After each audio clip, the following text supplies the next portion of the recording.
Pertemuan kita ini sangat bermanfaat bagi kita. Anda bisa berpartisipasi dan bekerja sama menyelesaikannya bersama. Ya, baik Ibu, saya sangat membutuhkan bantuan Ibu. Ya,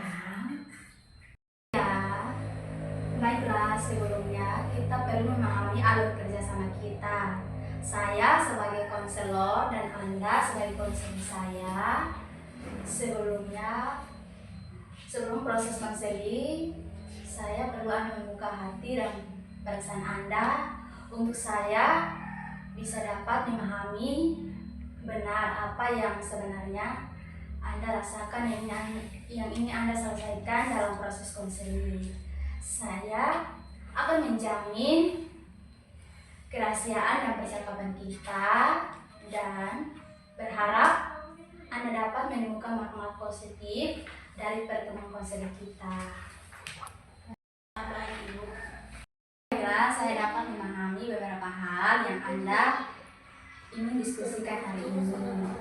Jika Anda sudah siap, mari kita mulai diskusi kita bersama. Baik Ibu, memang ada beberapa masalah antara saya dan orang tua saya. Itulah mengapa saya berada di sini sekarang. Sebenarnya saya sangat malu membahasnya. Namun saya merasa tidak pantas untuk menyampaikannya kepada orang lain. Jadi, Anda merasa sedikit kurang nyaman membahas masalah seperti itu dengan orang asing. Ya, saya memahaminya.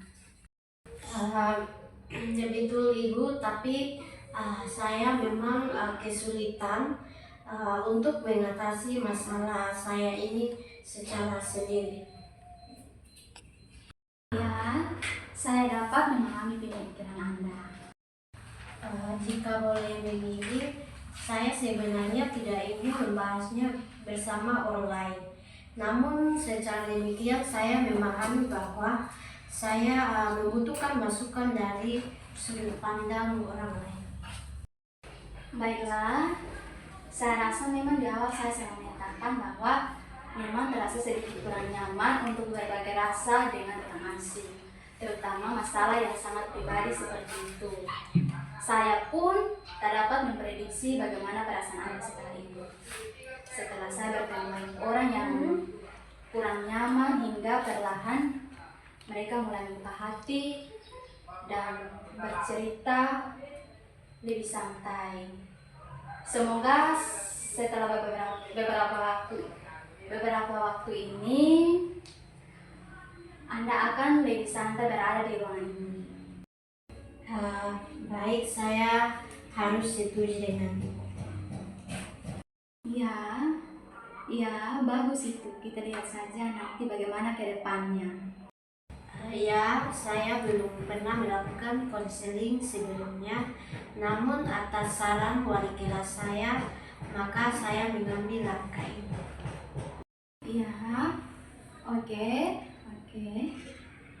Tadi Anda bilang lebih suka menyelesaikan masalah Anda sendiri dan melakukan segala sesuatu sendiri.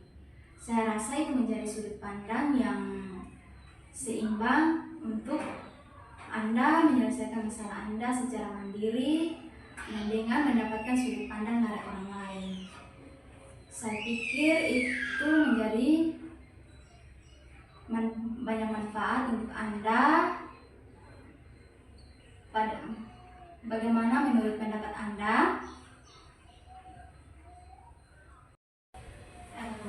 Ya, memang saya belum berhasil melakukannya sendiri.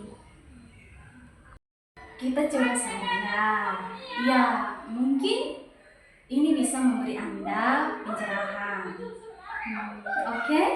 Jadi, agar saya lebih memahami situasi Anda, ada baiknya Anda ceritakan saja dulu apa saja yang Anda alami hingga saat ini. Pada awalnya hubungan saya dan orang tua saya itu baik-baik saja. Terkadang saya melihat orang tua saya kehilangan kendali diri atas saya. Nah, biasanya saya berpikir bahwa hal ini sudah biasa terjadi dan mereka menyadari perilaku mereka. Namun akhir-akhir ini kondisinya sangat jauh berbeda. Mereka sering marah-marah dan kehilangan kesabaran, dan itu cukup meresahkan bagi saya sekarang, karena saya sangat khawatir itu berpengaruh terhadap hasil belajar saya dan kondisi adik saya. Oke, jadi kalau boleh saya ringkas, orang tua Anda lebih marah, tapi Anda masih bisa meredakan dan menenangkan emosi mereka.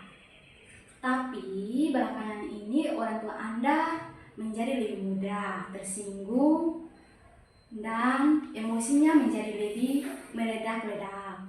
Anda mengkhawatirkan pengaruhnya kepada diri Anda dan adik-adik Anda.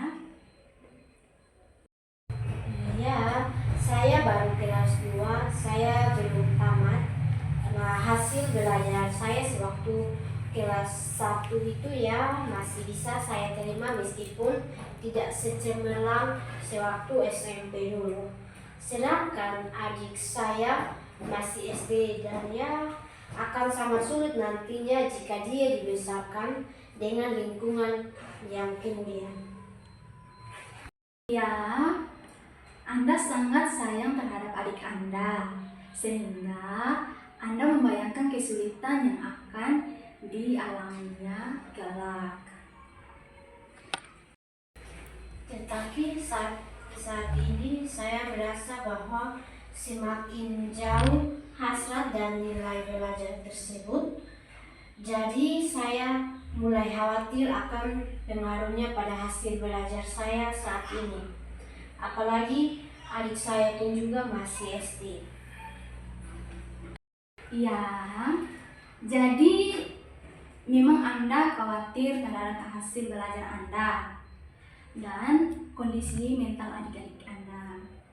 Anda mungkin lebih oke, saya bisa atasi ini. Walaupun Anda juga merasa nyaman, tapi Anda lebih khawatir pada adik Anda secara mental dan akan mengkhawatirkan efek buruknya. Setiap hari Anda habiskan untuk menunggu bila tiba-tiba ada ledakan emosi dari orang tua Anda. Benar seperti itu? Ya, saya lebih mengkhawatirkan saya dan adik-adik saya karena ada satu lagi adik saya yang belum sekolah, daripada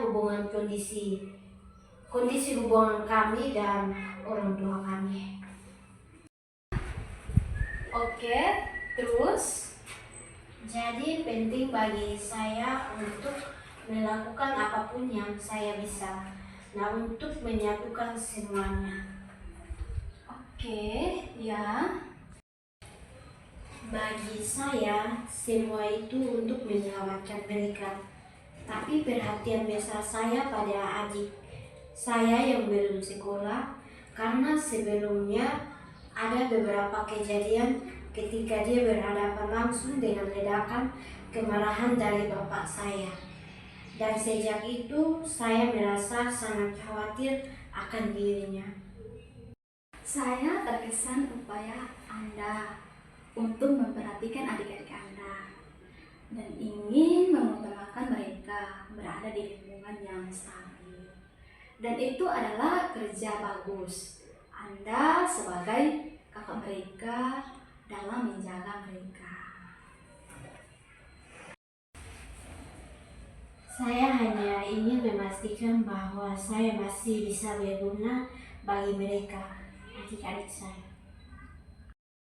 Ya, nampak sekali ketika Anda berbicara tentang mereka. Tentu mereka sangat spesial bagi Anda, sangat penting. Ya, mereka itu sangat penting bagi saya.